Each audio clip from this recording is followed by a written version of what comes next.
नमस्कार, आप देख रहे हैं वेकअप दिल्ली एनसीआर नीरज कुमार के साथ।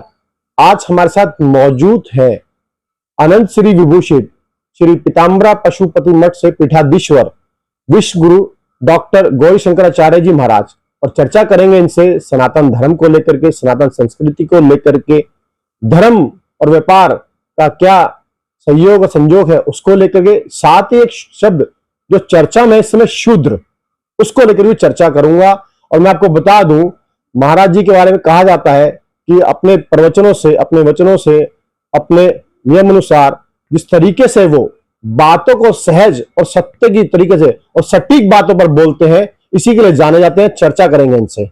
महाराज जी, आज देखता हूं धर्म को लेकर के बड़े बड़े चैनलों में डिबेट होती है, बड़े बड़े धर्म गुरु साधु संत आते हैं और कई बार जो शब्द है वो अपशब्दों में बदल जाते हैं। इस पर रोशनी दीजिए। आप, हालांकि देखा जाता है कि मीडिया जब भी आप संपर्क करती है, आप मीडिया से बहुत दूर रहते हैं, अपने आप को लाइमलाइट से, चर्चा से दूर रखते हैं। हमने भी आपसे कई बार संपर्क करा, उसके बाद आपने हाँ भरी। आप यही कहते हैं कि मुझे मीडिया में कोई अपने आप को लाइमलाइट नहीं करना, कहीं लाइमलाइट करना, मैं धर्म को लेकर, सत्य को लेकर चलने वाला क्यों, और तमाम आपके श्रद्धालु भी ये कहते हैं। अभी मैं सही बताऊं तो आपका प्रश्न समझा नहीं हूं। आप क्या कहना चाह रहे हैं? मीडिया में क्या साधु संत लोग आते हैं?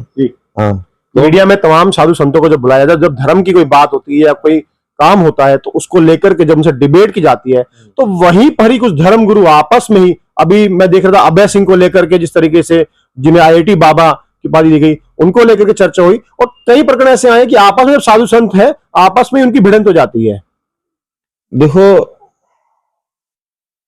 साधु संत तो कभी भिड़ंत नहीं करते हैं। प्राचीन समय में हमें सुनने को, पढ़ने को मिलता है गुरु कृपा से 88,000 ऋषि मुनि एकत्रित हैं, और उस सभा में सूत जी का आगमन होता है। सब खड़े हो जाते हैं और विनम्र भाव से प्रार्थना करते हैं, हे सूत जी महाराज, हम जितने भी 88,000 लोग हैं ना, इनमें से आप सबसे श्रेष्ठ हैं। हमारे मन में प्रश्न है, आप उन प्रश्नों का समाधान करें, उन प्रश्नों का जवाब आप हमको दीजिए, उन प्रश्नों का उत्तर हमको दीजिए। आपको क्या लगता है, साधु संत कोई अपशब्द बोलते हैं? नहीं। हाँ, ये अलग बात है, कोई साधु संत के वेश में अपशब्द बोल रहा हो तो मैं कह नहीं सकता। साधु तो विनय होता है, विनम्र होता है। साधु तो गंगा है, उसमें देखो, जिसने अमृत पी लिया, जहर क्या बिगाड़ता है उसका? क्या बिगाड़ेगा? अगर किसी ने अमृत पिया ही नहीं तो जहर पीते मर जाएगा। तो अभी जो साधु और संत हैं, जिन्होंने भी उस आत्मा को जान लिया है, उस ईश्वर के नजदीक भी है, उसे तो देखो, उस ईश्वर को जानना बड़ा कठिन है। हमारे महर्षियों ने 4 वेदों की रचनाएं की, उपनिषदों की रचनाएं की, लास्ट में कहा नीति नीति। अब बात यहीं तक समाप्त नहीं है, बात और भी है। जितना वो अनंत है, उसको जानने के लिए भी हमें अनंत होना होगा। अनंत को जानने के लिए अनंत होए बगैर हम अनंत को परिभाषित नहीं कर सकते। इसलिए वेदों में कोटेशन आता है, पूर्णमदः पूर्णमिदं पूर्णात् पूर्णमुदच्यते पूर्णस्य पूर्णमादाय पूर्णमेवावशिष्यते। पूर्ण में से पूर्ण निकाल दोगे तो शेष भी पूर्ण ही बचता है भैया। और आपने जो प्रश्न किया है, साधु संतों के नाम से जो लोग धर्म को अपने ढंग से परिभाषित करने वाले जो लोग हैं, चाहे कोई भी हो, किसी प्रकार का मठाधीश हो, वो धर्म का आडंबर कर रहा है। धर्म को समझा ही नहीं है अभी तक, धर्म को उसने जाना ही नहीं है। जिस दिन धर्म को जान जाएंगे, पूरा समाज एक हो जाएगा, पूरी सृष्टि एक हो जाएगी। अभी हमारे बीच में क्या है, खींचातानी का एक खेल चल रहा है। हाँ, हम कितना असभ्य भाषा प्रयोग कर सकते हैं, कितना अभद्र बोल सकते हैं, इसकी कंपटीशन चल रही है। ये टीवी माहौल में होता क्या है, हम देखते हैं, वहां जाकर के लड़ाई करने से अलावा, तू मैं करने से अलावा क्या करते हैं, वो कुछ नहीं पता है। कोई कहता है तुम एक श्लोक सुनाओ, क्या श्लोक जानने वाला व्यक्ति ज्ञानी होता है? कबीर साहब ने तो कभी स्कूल में भी नहीं गए, तो कौन सा संस्कृत के श्लोक पढ़ लिए थे उन्होंने भाई? हाँ? गुरु नानक देव कितने स्कूल गए थे, जो आज खालसा पंथ के प्रथम गुरु हैं? क्या संस्कृत पढ़ना ही गुरुत्व या विद्वत्ता होती है क्या? संत का परिभाषा कोई मंत्र जानना ही है क्या? नहीं, यही तो डिबेट होती है। आप किसी ने कहा कोई संत है, लो सुनाओ, वेद का फलाना मंत्र सुनाओ, उपनिषद का फलाना मंत्र सुनाओ, हाँ, हनुमान चालीसा सुनाओ, सुंदरकांड सुनाओ। ये जो अभी जो चल रहा है, इसको लोग धर्म मान बैठे हैं। लोग इसी में झांसे में आ जाते हैं कि भगवादारी होकर के श्लोक सुनाने से, इन सब बातों को रखने से ही साधु संत हो गए। बिल्कुल 100 में 100% मिथ्यत्व है। ये जरूरी नहीं संसार में संस्कृत पढ़ने वाले लोग ही ज्ञानी बने हैं क्या? जैनिज्म के इतने बड़े बड़े महान तीर्थंकर हुए, उन्होंने सबने संस्कृत पढ़ी है क्या? उनकी तो भाषा प्राकृत थी क्या? भगवान गौतम बुद्ध ने बुद्धत्व को प्राप्त कर लिया, उनके हजारों अनुयायियों ने बुद्धत्व को प्राप्त कर लिया, उन्होंने क्या संस्कृत के श्लोक याद करे थे? ऐसी भाषा बोल रहे हैं। संस्कृत एक भाषा है, मैं मानता हूं ये बात, संस्कृत हमारी सबसे प्राचीन भाषा है। उस भाषा में पहले जो हमारे समाज के जो लोग थे, वो लोग आम भाषा में संस्कृत बोलते थे। अभी भी हमारे दक्षिण भारत में बहुत सारे गांव ऐसे जहां संस्कृत में बात होती है। हमारी जो दिनचर्या की भाषा है वो संस्कृत में होती है। तो संस्कृत में श्लोक याद करना वो विद्वत्ता नहीं है, ज्ञान नहीं है, समझ नहीं है, या ईश्वर को पाने का कोई मार्ग नहीं है। ईश्वर को पाने के लिए तो बहिर्मुख से भी अंतर्मुख होना ही होगा।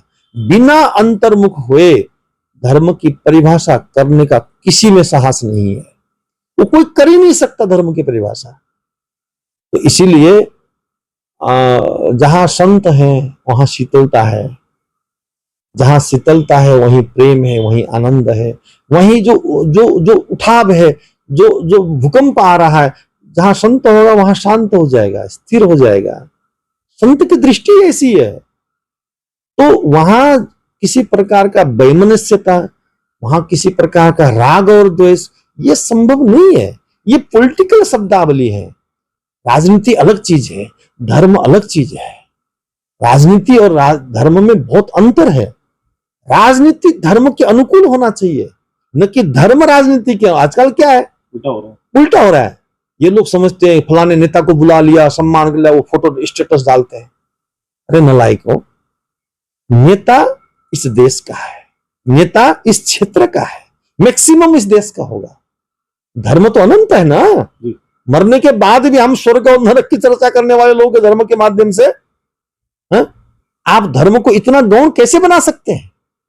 इतना इतना इतना हीन भाव कैसे रख सकते हैं आप? आज धर्म के प्रति जो हीन भाव आ रहा है, यही हमारा विनाश का कारण है।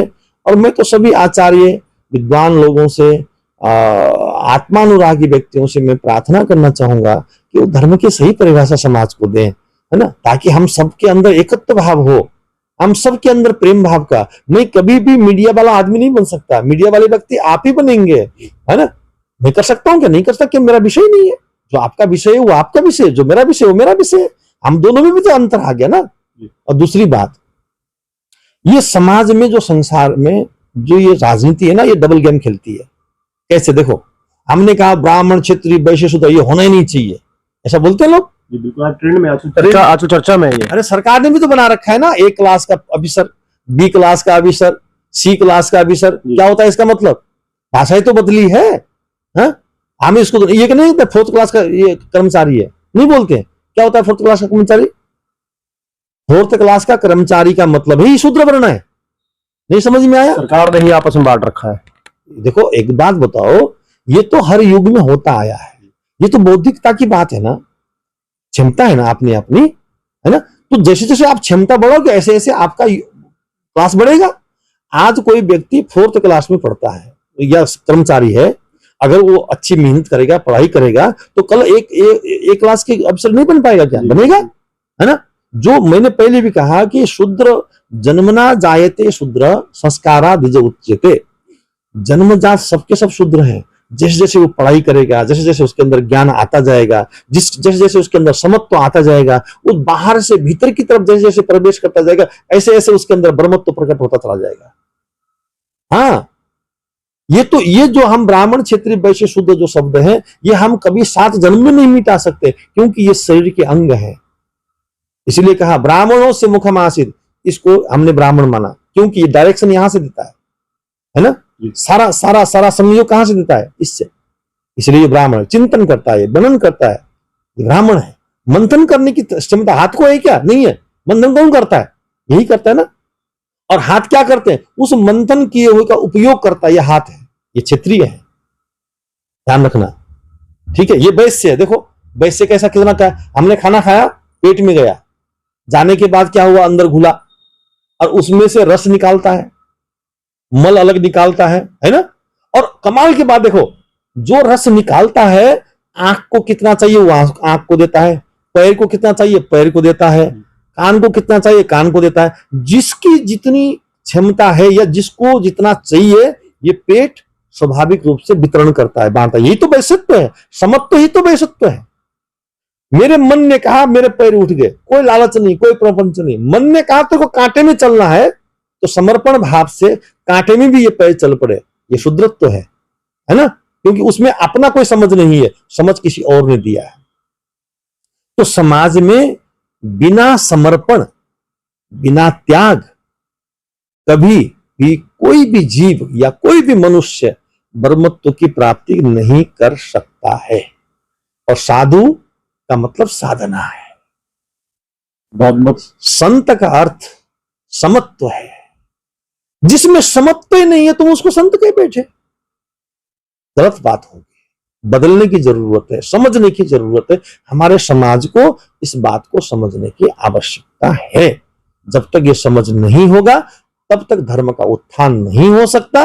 जब तक धर्म का उत्थान नहीं होगा, हम में से किसी का कल्याण नहीं होगा। बहुत धन्यवाद महाराज जी, आपने इतने सारी बातों पर रोशनी डाली और अपने विचारों से इस तरह की रोशनी रखी, बहुत बहुत आपका शुक्रिया।